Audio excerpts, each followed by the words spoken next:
welcome to Worth Live. Thank you all for joining this week's Next Normal series on how personal and corporate transformation can help reverse climate change. Firstly, I hope you and your loved ones are all keeping well and healthy during what has and continues to be a challenging time for so many people. I'm Juliet Scott-Croxford, CEO at Worth Media, and I'm delighted to be joined by a special guest today for this important conversation. We're joined by Nathan Havey, writer and director of the film Beyond Zero, Diana Proper de Callejon, the executive producer of the film Beyond Zero, and Kathleen Entwistle, managing director and private wealth advisor at Morgan Stanley Private Wealth Management. Hi, everyone. Hello. Hello. Hi. Our intention at Worth is to create conversations that help inspire and inform our community, many of whom are entrepreneurs, investors, and business leaders who want to leave a positive impact on the world to help create a more inclusive and equal economy and society for the benefit of everyone. And we call that Worth Beyond Wealth. So we hope you enjoy this session and we hope you find it valuable.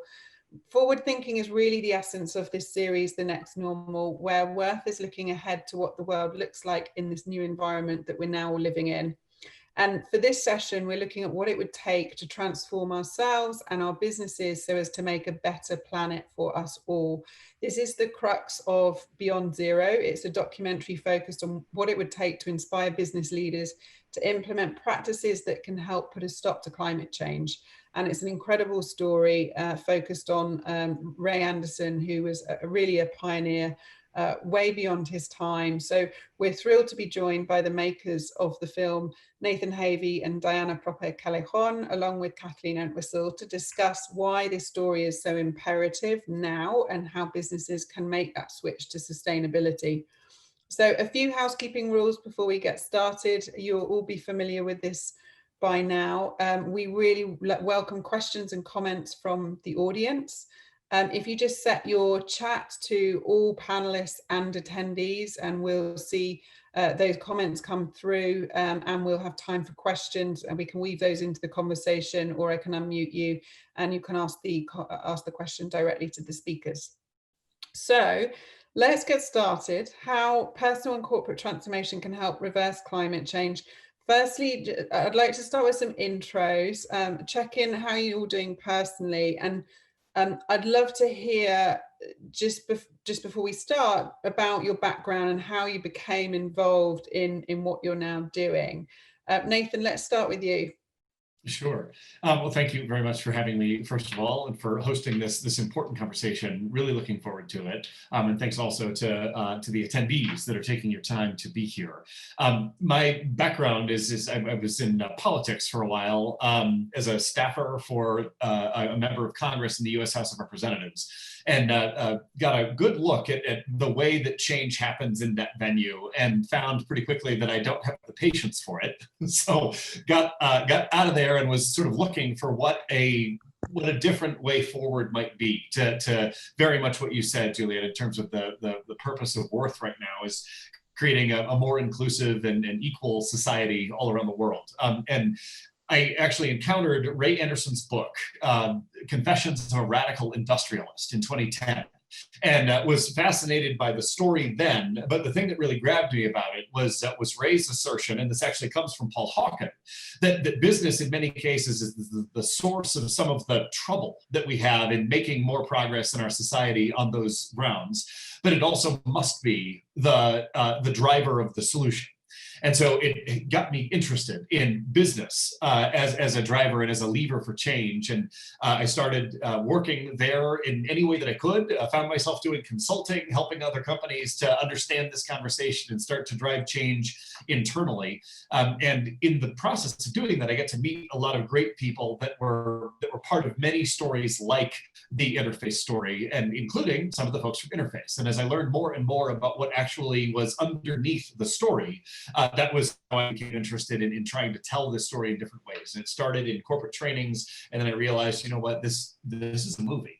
So fortunately, my father, Havey, his company, Havey Cinema, they know how to make movies. So all I had to do was bring the story, and they helped to actually make it a film. Brilliant, thank you, Nathan. And we will be showing the trailer shortly after intros. So Diana, I'll come to you next. How are you doing? Doing okay, doing all right, thank you. managing to survive 2020. And just share a bit about your background, Diana, because you've got a fascinating sort of a journey in the whole world of sustainability and ESG. Yeah. So, well, I started out, I'm from New York, so of course it would be clear that I would become an environmentally, passionate person. But I basically I spent about 6 years or 5 years between college and graduate school in Africa and South America. Became very interested in the environment, or more interested in the environment, but realized that the Earth's resources were either owned, managed, or controlled by the private sector. So in my 20s, I switched from the nonprofit sector into business. And really since the early 90s, since my early days working with Anita Roddick and Gordon Roddick of The Body Shop, Ben & Jerry's, Ben Cohen and his partner on Ben & Jerry's Ice Cream, Rainforest Crunch, where we were really working on market-based solutions to environmental and social problems. That kind of launched my whole career, which really has since been one of building, investing, advising companies, both large and small, who are trying to essentially build new business lines or new businesses entirely that address social and environmental problems. And I had the opportunity to meet Ray Anderson during my early career. He was someone who inspired many of us. And so I'll talk a little bit more about that, but he was an important figure in my own coming of age in environmental business building. Brilliant. Okay, thank you, Diana. And Kathy, hi, how are you? And please do share a bit about your background if you could.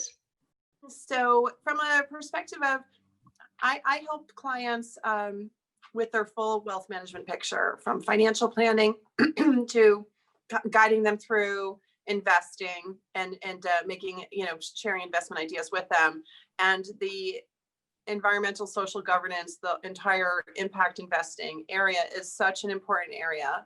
And I do think that the corporations are, listening and making changes. So I'm excited about this conversation today and about the movie and seeing the trailer.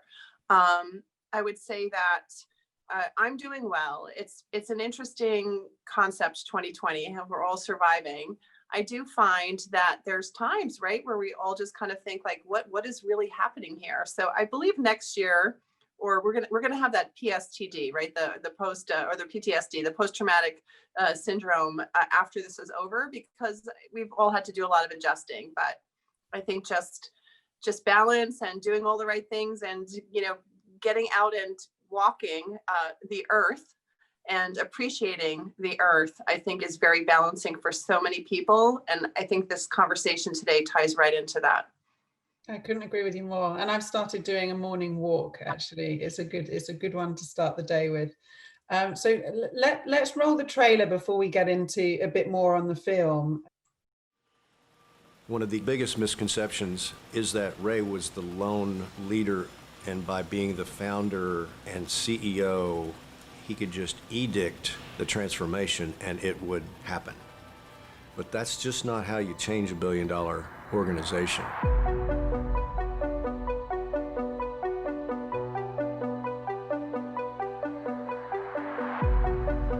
We were expecting a little recycling and let's do this new marketing campaign. But what Ray laid out was potentially a complete transformation of the entire existing economy of the world. It was turning everything upside down. So you literally had people staring at each other saying, what the hell's he talking about? And I suddenly realized I had an opportunity to start to put things right. Status quo is a hard thing to overcome. Our stock dropped, my biggest shareholder sold. This is the mind shift that I had to take. You're going to engage your workforce so they're going to innovate and do things that we never even thought about doing. and you're going to inspire a culture that really wants to do this. We were starting to have numbers like reduce waste to landfill 91%, reduce greenhouse gas emissions 96%. And we said to our management team, here's the roadmap to deliver on Ray's vision. But if we were worried about what the state of the planet was in 1994, how do we feel right now? We want you to consider what's next.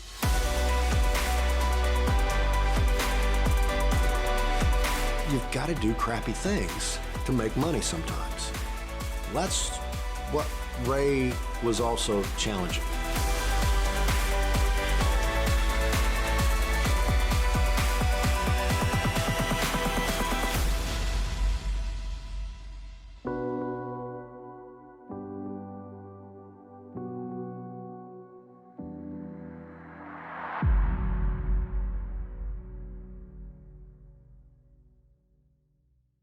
It's an amazing trailer, and I agree with Angela. It gives you goosebumps just watching it, and it really is a story of courageous and brave leadership. Nathan, I'd love to start just by talking about how you got involved with the film Beyond Zero.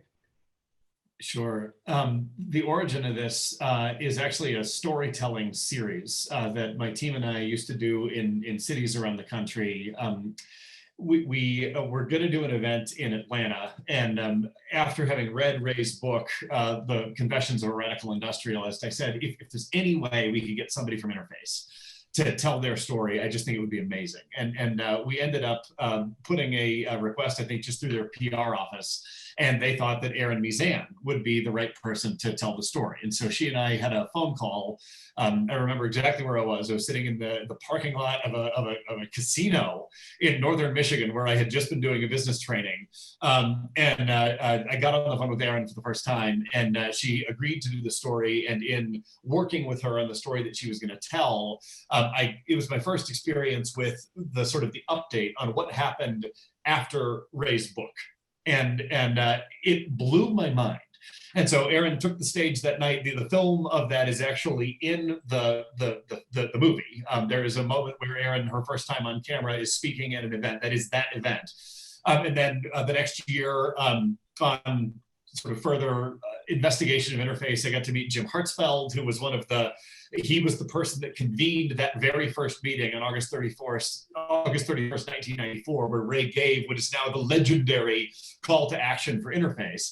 And Jim told me a lot of the stuff I didn't know that isn't in the books about the early days. And between the end of the story that Erin could tell me and the additional richness with the beginning of the story that Jim was able to provide, it just started percolating for me as this is like it's a film. Like, it's not just a doc about an issue, but there's actually a hero's journey through line to this story that I think could make a heck of a movie. And I've never made a movie before, but my father had. He'd been a documentary filmmaker for 40 years. And so I approached him and said, do you think we could do this? And he said, if you can put the deal together, sure. And so approached Conscious Capitalism, and they were interested, and approached a few other folks and got green lights from Ray's Family Foundation, the Ray C. Anderson Foundation, and his grandson, John Lanier.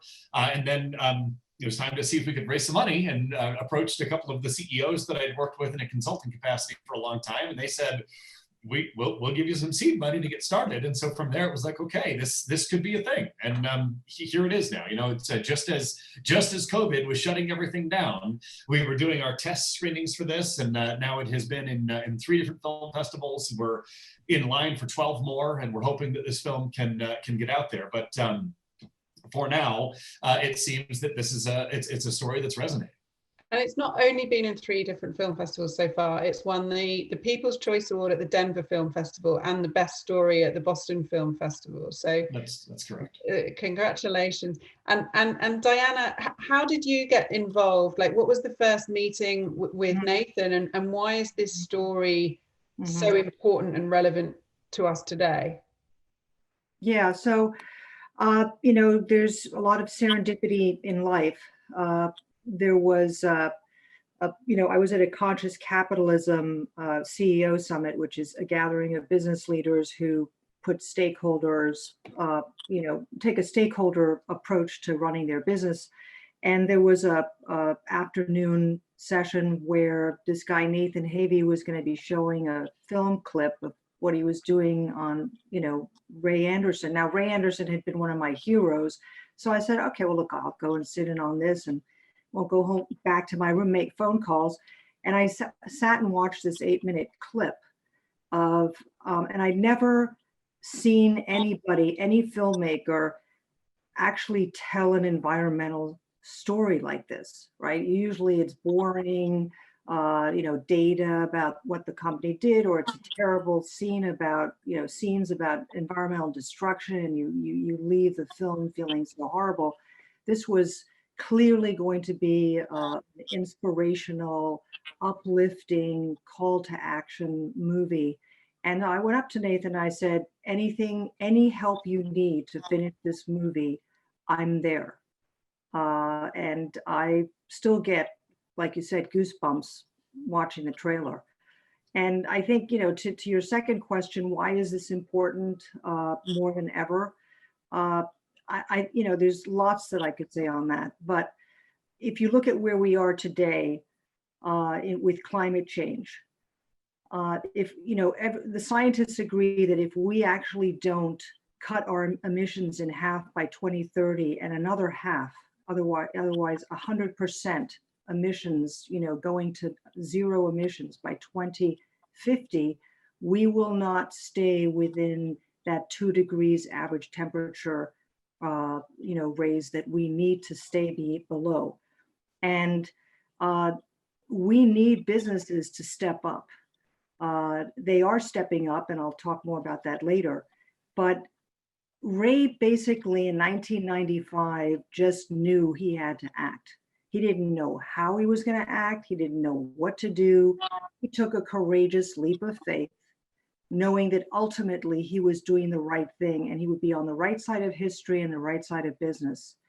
And it's an amazing story that everybody needs to know so they can look at themselves in the mirror and have the same spear in the chest moment that Ray had, which was like, oh my God, what am I going to do to help solve this problem?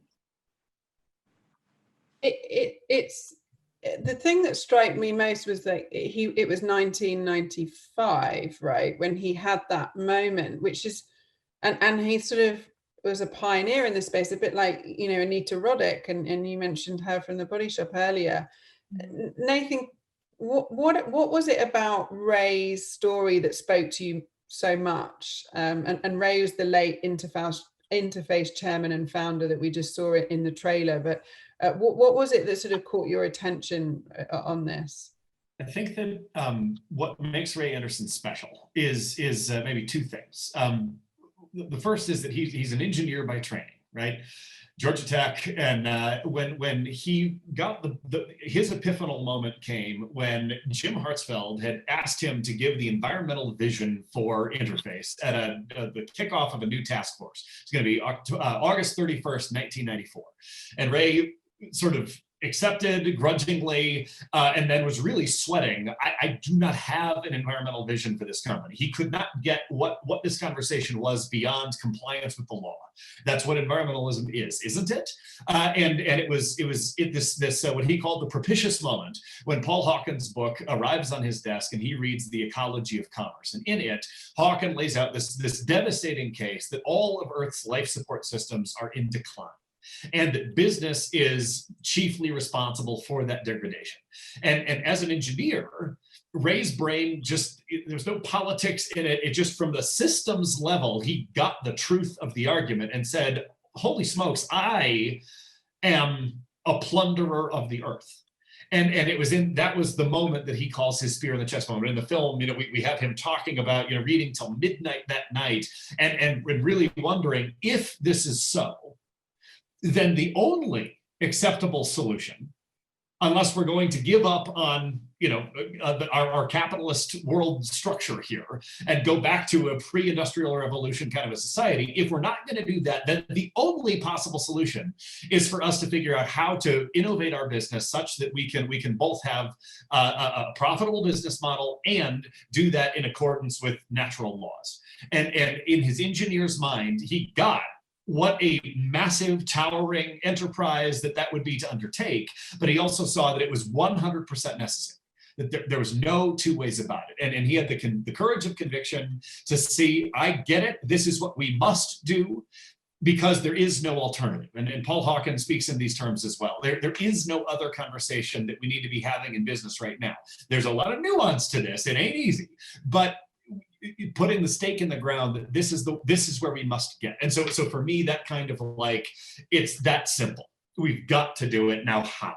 That is something that makes Ray real different than most other corporate leaders, where there's really no shades of gray about that. And the other really critical piece that I think makes Ray such a compelling and inspirational storyteller is he doesn't point the finger at others and say, you need to do this. And he doesn't try to get credit for, look at all the great things that Interface is doing. He would start his speeches by saying, I am a plunderer of the earth. I am robbing the future from my own grandchildren. And I'm trying to fix that. This is all the things that we're doing, but this is how critically farther we have to go. We are not there. And I think that the approachability of that kind of storytelling, as opposed to, look at Interface's new great environmental program, or boy, the world is messed up and y'all need to get your act together. Ray never did any of that. And I think that that's why he's uniquely effective in terms of actually being able to transform his company.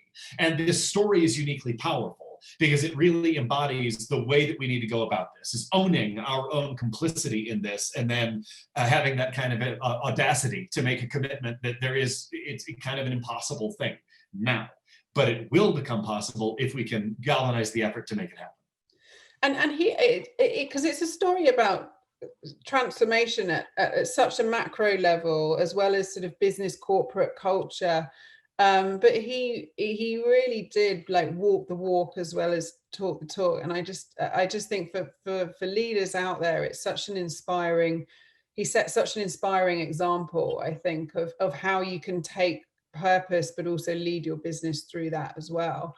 Nathan, tell us about your first meeting with Erin Meason, the Chief Sustainability Officer at Interface. How did her story help lead to making the film? I think that the in that first meeting, and again, I'm in a car in Petoskey, Michigan on a phone, like hands are sweating. For me, it's like a call with Oprah. When Erin Meason picks up the line, I am so starstruck to be able to be talking to her. But the thing that I recall about that meeting was how I didn't understand the story. I knew it up to 2010, which is when Ray wrote that book. But there'd been 6 years more of progress, and what Erin was in the middle of while we were in that conversation was the fight she had to have inside of Interface to get them past what was known as Mission Zero, which was them trying to reduce their environmental impact. Right? They had made the jump to this whole new paradigm of what environmentalism in business needs to look like, which is not only reducing impact, but also actually increasing the positive contributions that industrial companies and the rest of us can have to the biodynamic environmental processes that actually keep Earth running. So it was just this state shift that was the first time I'd ever heard anybody talk like that. And I don't even think I really understood what the heck she was talking about in that first conversation.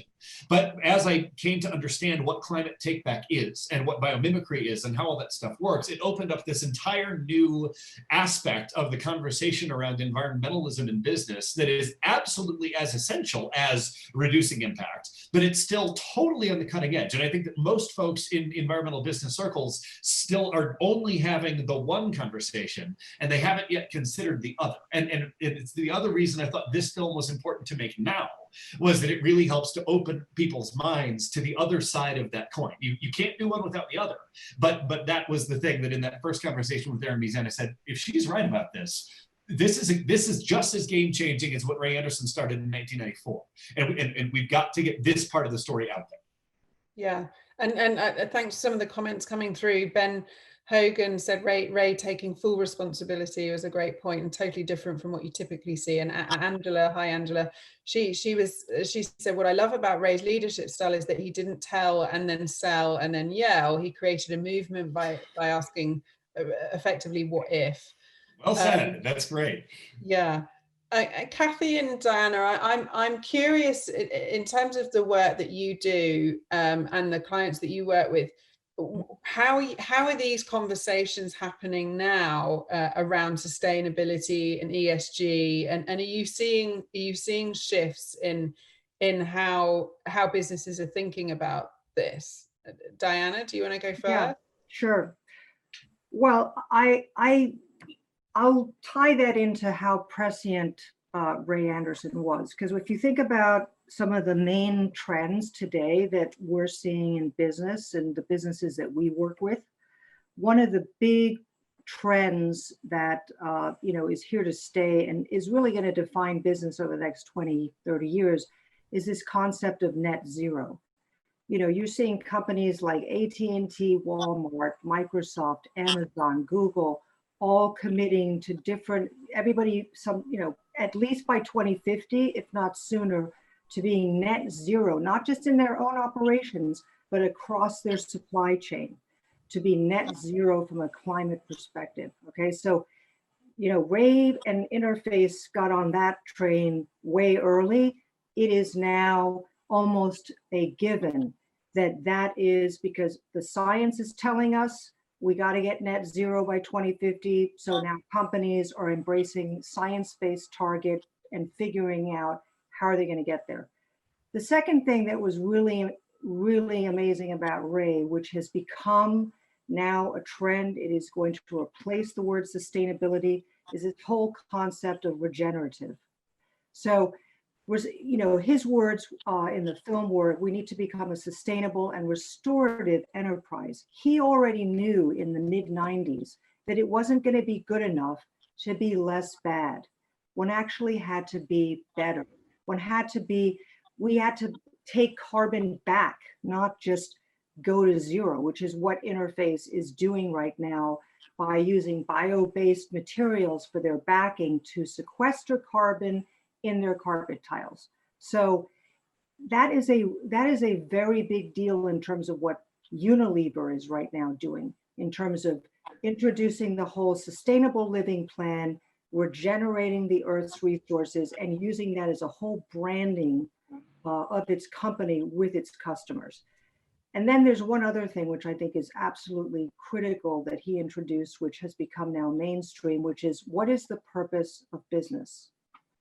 What he realized during his journey was that the purpose of business was not to make a whole boatload of money and more profits and all of that. That was something that happened through the production process, but actually the purpose of business was to solve humanity's problems.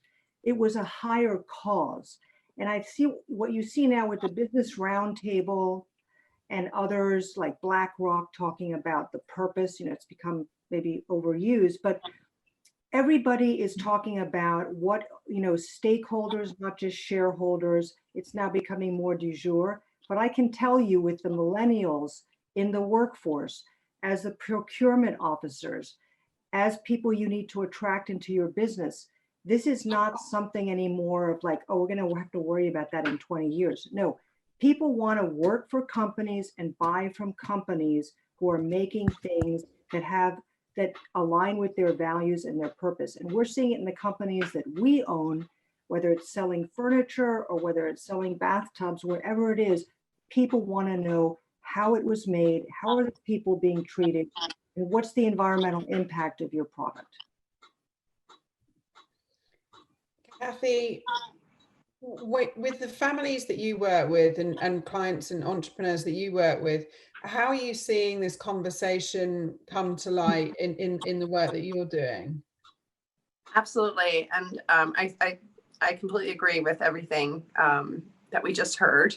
And I think that leaders are setting the tone. And when you see people like Ray taking the lead back in 1994 and moving forward, it's usually the companies that have strong leadership that do well. Just start there, right? Just from the beginning. So you're looking for leadership. You're looking for people who aren't afraid to take risk. And these sort of companies are the ones that will do well regardless. And they're providing that higher level of thinking. So just that alone, let alone what they're aiming to do, just the fact that they're taking that risk and they recognize the need to do so. And that, yes, profits are a result of action and decision making, but not necessarily the reason why you're making those decisions. In fact, we saw in the clip that a company's stock price can go down as a result of making these decisions, maybe in the short term, but in the long term, I think that those companies are going to not just survive but thrive because of the decisions that they're making now. And in our business with our clients, most new money for my client base is going into companies that are embracing these I guess decisions around climate and environment and being socially responsible. And it matters, and it matters a lot to many people, but I think also the millennials are in a whole different place where they're just not willing to accept it anymore, which is great. And they recognize that this is in their lifetime that this is happening, and they want to make that change now. So all of that put together leads us to, not only is this a place where it's good to invest, but you'll do well by investing in it, because that's where everywhere is moving towards that area. That's helpful. The short versus long-term aspect of this, I think, is really interesting. And Diana, do you think we've yet reached a tipping point where businesses that have a core, clear purpose, like sustainability, are we yet at the point where we can demonstrate they have a higher valuation? So if we could reach that tipping point, it feels like that would be an even bigger shift culturally in terms of a movement towards actually this is an imperative, and it's not, it shouldn't be an afterthought, but it should be integrated into your business right from the start. So two things on that. One, it's very difficult to show a direct, the research which has been done today shows high correlation between being a leader in sustainability and all those practices, and let's say your stock price. And if you Google George Serafeim at Harvard Business School, he's got a few papers on that, or I can send the links later. A great book just came out by Rebecca Henderson, Reimagining Capitalism in the World on Fire, which talks a lot about all of the studies which have been done that correlate high performance on ESG and stock valuation. I think what I tend to focus on is this thing called innovation, which is what people spend the least amount of time on. But if you really look at the companies who have embraced sustainability and put it into their products, into their core business, not just like a little energy efficiency, but like reimagine their business model, their products, how we do things, getting into new businesses. Those are companies like Ray, like Interface, which have had huge amounts of dollars, revenues coming in from from these new innovations. So in the movie, it talks about several examples of how the sustainability thinking, which led them to be able to eliminate glue from putting the carpet down, got them into the residential market, because now you didn't have, people could have area rugs that were Interface tiles that didn't have to be glued down. But the innovation came out of sustainability thinking. And I could, go on for hours on this, and I won't, but there are so many other examples of companies who, through the sustainability lens, have invented new products, new business lines. Just look at what Enel is doing. The Italian utility has come into the United States, 6,000 charging stations in people's homes, which they now are able to sell back the electricity back to the utilities when the grid is unstable and needs extra power. And Enel pays its customers who have the charging stations at home in order to put some of that charge back into the grid instead of their car. This is a whole new line of business for Enel. Again, thinking about sustainability as an opportunity to innovate. That's a great point. Nathan, I'm curious, what were some of the fun stories that got left on the cutting room floor that might be relevant now that you can share with us? Well, I think there are many other innovations that are documented in Ray's books and also happened at Interface. And if we were going to make a Ken Burns style, 7-part, we may have been able to do all of it, but I don't think we could. One of them, just a quick smattering. One of the things that Interface did is they were trying to figure out, again, they had this great scorecard of metrics. There were the 7 phases about sustainability.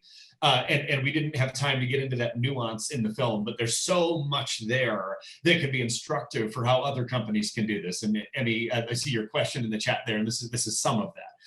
The sort of the framework for the metrics is one of the things that they really got right. And another thing they really got right was the culture.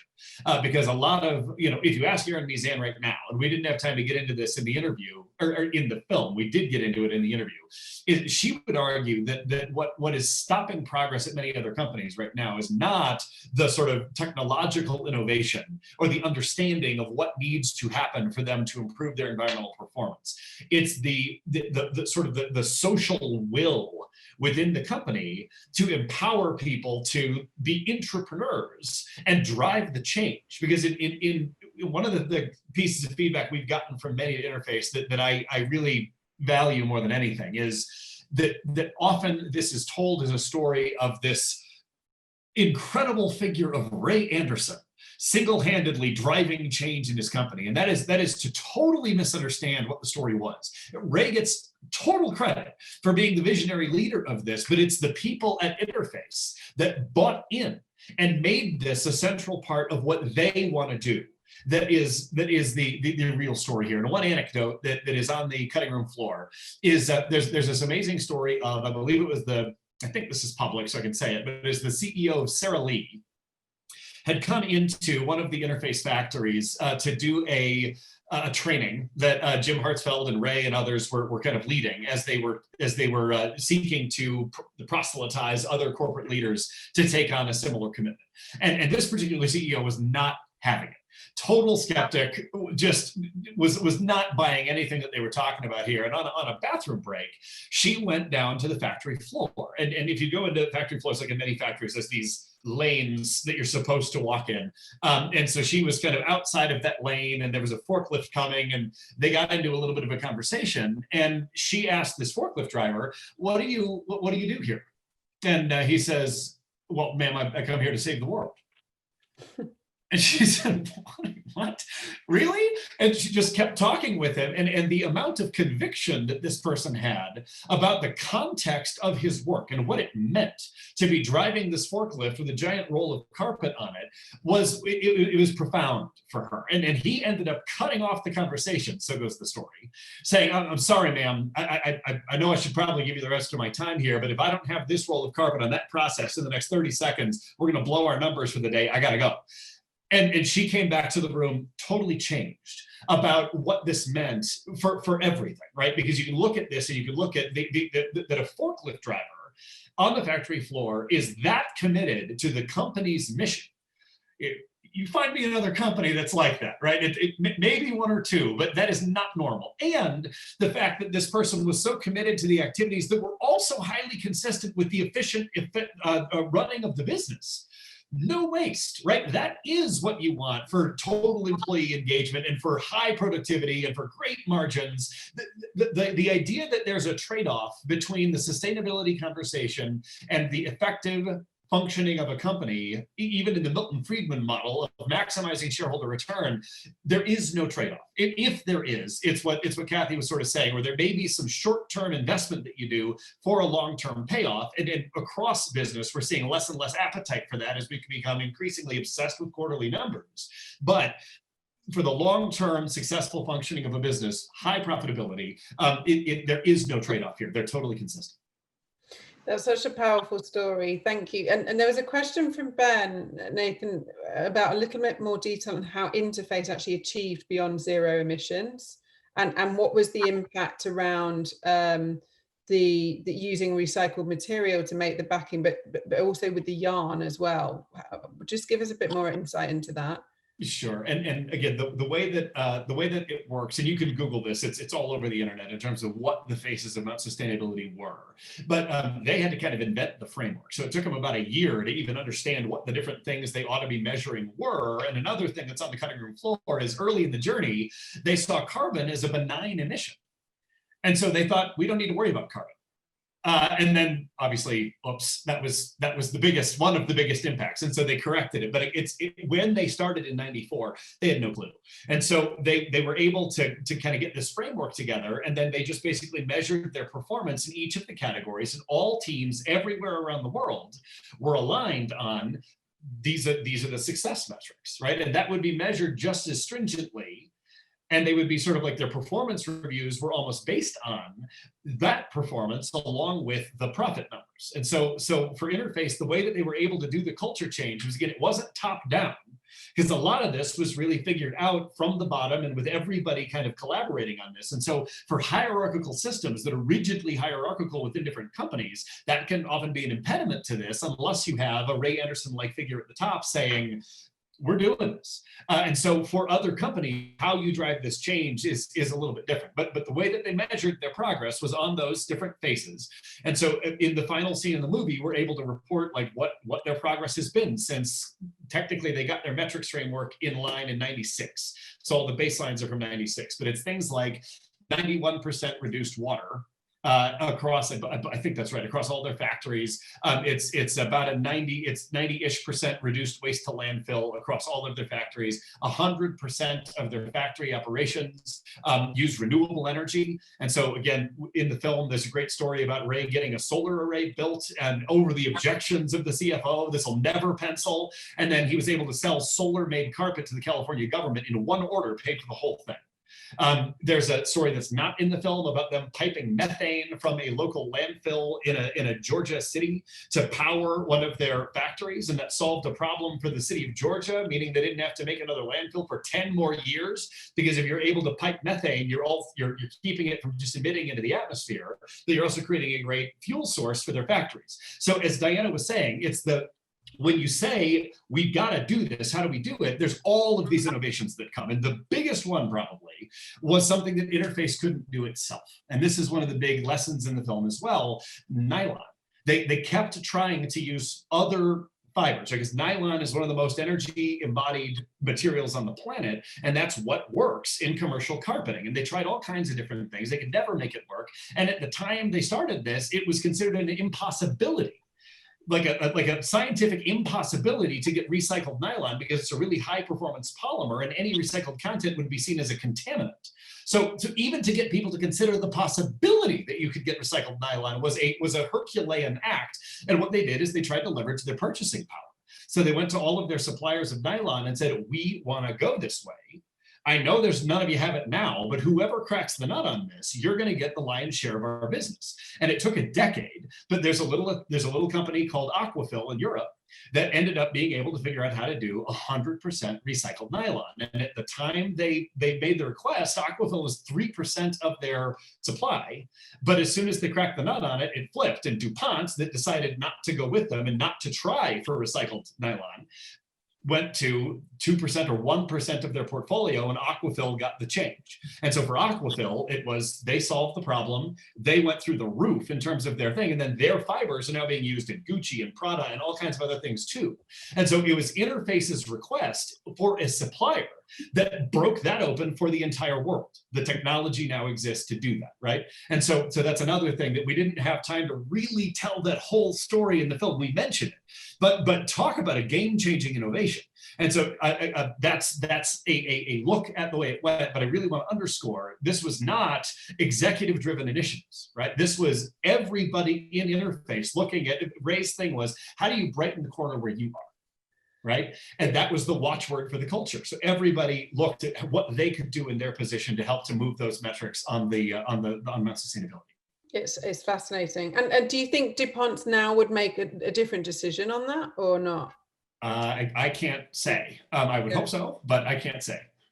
You know what's interesting, just like over the ticker Powell just said that the Fed has to play a role in climate change. So it's interesting that as we're talking, it's, coming across the wires that, the government also needs to get involved in this whole conversation, not just the private sector, but the public sector too.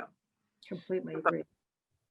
And what hopefully we might see that happen a bit more after the decision last week. But Diana, are you seeing the private sector really sort of leading the charge in this over governments? Well, look, I know more about the US and Europe, so I'll comment here. I think we have at least a few people maybe coming in from Europe. So, in the last 4 years, for sure, business has stayed the course. So when the US pulled out of climate or made the announcement we were pulling out of climate, there were many businesses, including Google and Apple and others, who formed a community of companies, called like We're All In. So they said, we will continue to operate as if the United States were still signed up to the Paris Climate Agreement. There were cities who continued along those lines, C40. So I would say business has gotten to the point, where except for maybe a few companies who've got very heavy investments in carbon-based, economy, that this is the North Star. This is the way the world is moving, right? The markets are moving, the consumers are moving, climate change has become visible. It's not anymore like at some point in the future, we'll might see some of the effects. The effects are real and being felt. And companies have to worry about their supply chains. They have to worry about growing food. Like what happens if, there's floods in Pakistan and Bangladesh again and again and again every year because of climate change, and we can't get those supplies. That's what Toyota thinks about because they had, supply chains disrupted. And so it's all very complex. And where business in the past sort of was able to get away with the thinking of like the environment's over there and we're over here, there's a clear sighting now that that we are codependent, that business is codependent, is actually, cannot function without a healthy ecosystems. And climate is just one of those, but, there's biodiversity, there's, we could go on and on, clean water. And so there is, both from a profitability, there's not a trade-off, but you can't make the trade-off just from a right to operate, continue to have your business function as usual, if you don't start integrating environmental and social considerations in everything you do, in how you treat your employees, the supply chain, product design, business model. I want to go to it. There's a few questions coming through, so I want to make sure that we get to some of those. Let's go to Justin first. Justin, good to see you on here. Hello there. Yes, I hope you can hear me well. We can. Brilliant, brilliant. Fascinating. I mean, I know, Juliet, Kathy, you've seen me a lot, and this is a big subject of mine. I had two questions up there. Juliet, which one would you like? I quite liked your one on balancing consumption. Yeah. Okay, fine, fantastic. So it's something that I've struggled with a lot. There's, we talk about creating products sustainably, and there are a lot of flashing lights around good practices with businesses. But at the same time, I often think to myself, well, even better if we don't produce the stuff in the first place. As I've said in my example in the question, furniture, let's just take that. So my parents have just bought a new set of furniture for their house that they're downsizing to. And I'm thinking, well, couldn't they just use the furniture they already had for outdoors? This is outdoor furniture, instead of consuming yet more oak. And yet I'm very conscious that if we don't consume stuff, it affects jobs and everything. I find this balance so difficult in my head. I can't work it out. I'm not an economist. I'd love the thoughts from the panel. Who wants to take that one first? Diana?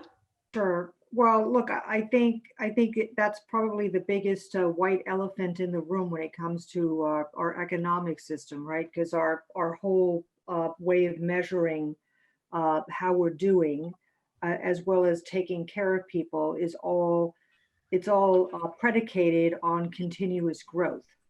And so if you have if your business model is continuous growth and you live in a planet with finite resources, at what point, does the equation fall apart?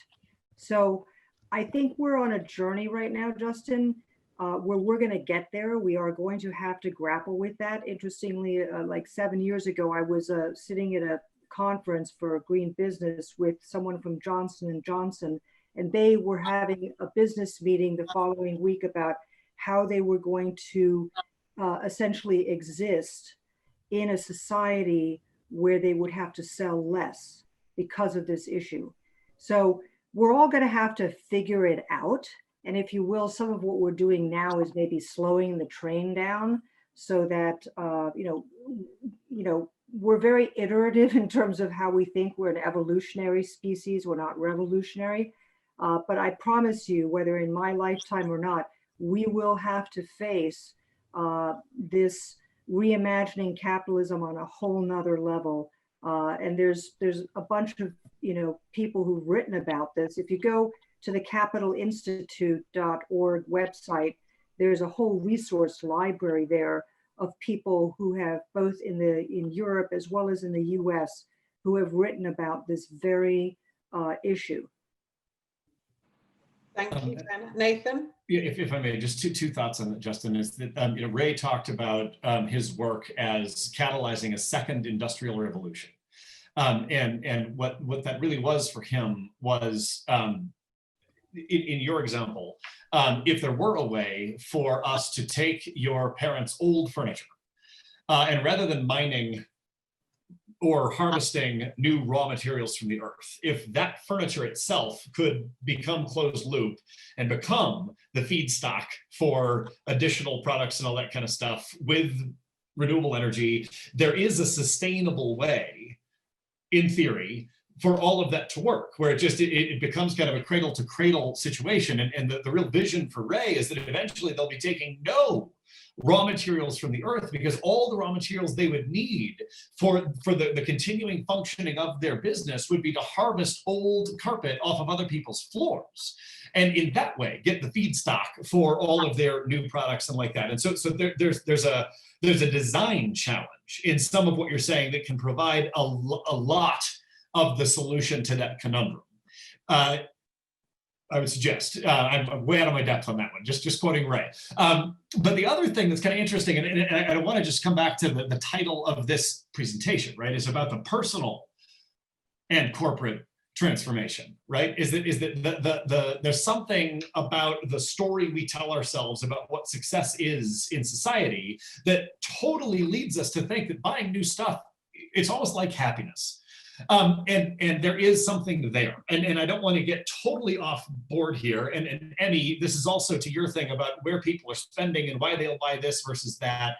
All of this is wrapped up in what I think is just a poor understanding for the actual consequences of those kinds of choices. And how the hell do you get people to better understand that? There have been lots of PSAs and lots of people like us doing this work, but Interface again offers an interesting case study here, where the people that have worked at Interface, because it's so much a part of the culture and educating people about the climate situation and about the natural step, which is another major influential thing for them, because if you've worked at Interface for a few years, you just are in that water for 40 hours a week, right? Versus if you're not in that, then you're getting the consumerist marketing Madison Avenue thing. Workplace culture itself can be extremely powerful to transform individuals in their understanding of things. And again, on the cutting room floor, Juliet, there are amazing stories about when they were doing Climate Take Back. Aaron Mizan took a small documentary crew all around the world to all of their different facilities to ask people what the sustainability mission meant for them. And she got story after story after story about what it meant for them was actually how they were changing not just what they were doing at work, but what they were doing at home. There's stories about, they were replacing the fencing outside of one of their plants in the UK somewhere. And one of the employees decided, rather than letting all that go to the landfill, he repurposed all of it in his yards and maybe some other yards of other workers to make new fencing for them in their backyards if they wanted it, so that it wouldn't just be gone. And so those kinds of things, the personal changes that come from a deep understanding of these materials is a huge piece of the puzzle. And I don't know of a force on earth that's as effective at driving that kind of change as workplace culture, if you can set up a culture like what Interface did. And so I'll just add that as a thing. And Justin, I don't know if that's the whole thing, but man, that would get us started. It's a great question, Justin. Thank you. It's a minefield. We've got time for one more question from the audience, and then I want to come back to the speakers for one last question. If we can go to Heidi. Heidi, are you there? Hi, Heidi. Hi, how are you? Fine, thank you. Thank you. What's your question, Heidi?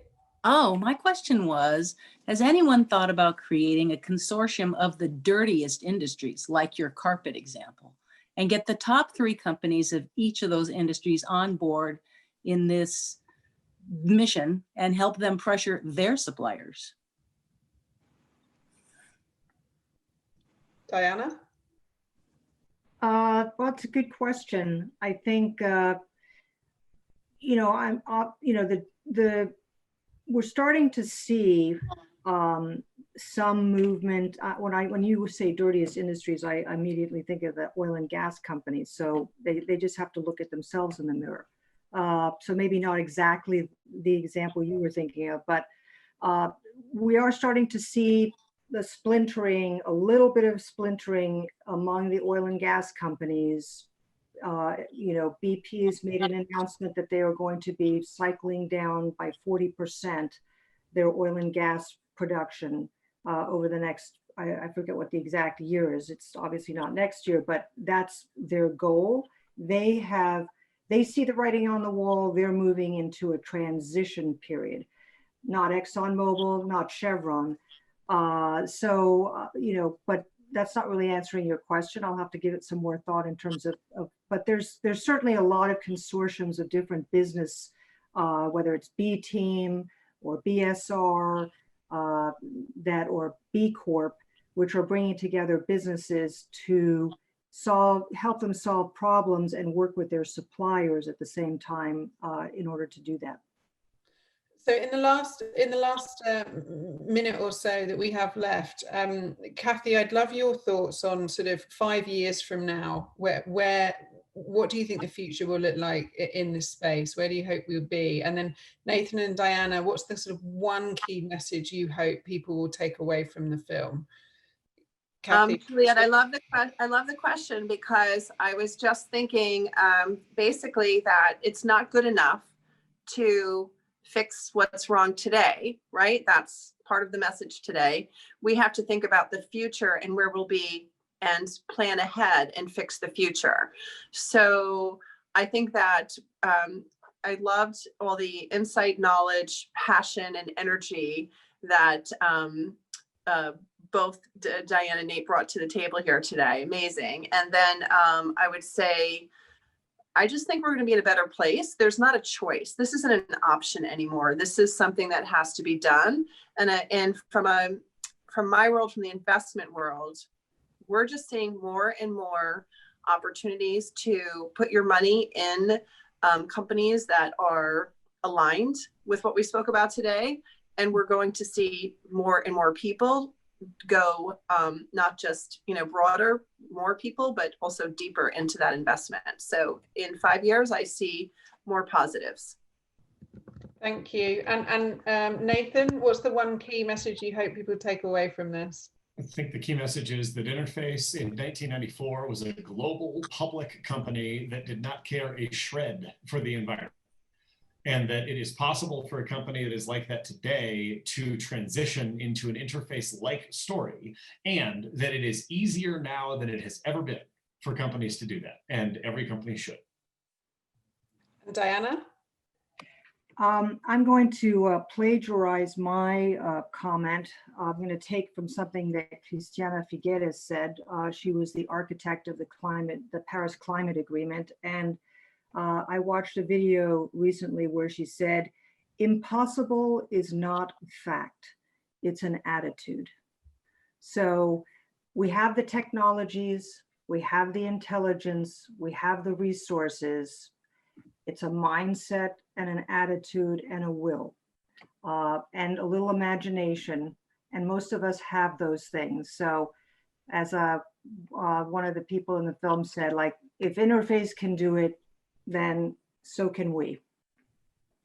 I couldn't agree more, and it's such a brilliant story, and it's a brilliant story around a positive story around creating this shift. And I just think it highlights leadership and culture transformation at such a big scale.